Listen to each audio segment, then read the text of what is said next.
Nos está encorajar no grupo de risco, que a pessoa não arriba 60 anos, ainda não sofre de malestar crônico ou de malestar que está com o sistema imunológico baixa. Então, tem uma lista de risco de pessoas que nos está aconselhando para tomar a vacuna de influenza, que já portanto está cada ano, mas aqui também não considera tomar a vacuna de Covid também, que está bem de agora para diante uma vacuna anual. Sim, esse manhã que nós vamos começar, ribatur já março e já webs, nós estamos atendendo diferentes bairros.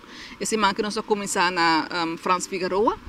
Outro semana, esse semana de 4 e 16 de novembro, nós estamos no centro Playa Pabou. 21 e 23 de novembro, nós estamos no centro Betico Cruz, na Santa Cruz.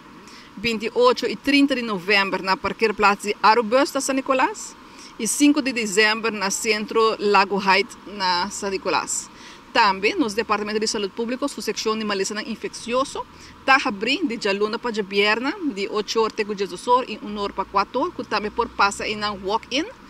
Não tem problema, despahaia também é vacuna de Covid ou é vacuna de influenza. Por haia também, no mesmo momento.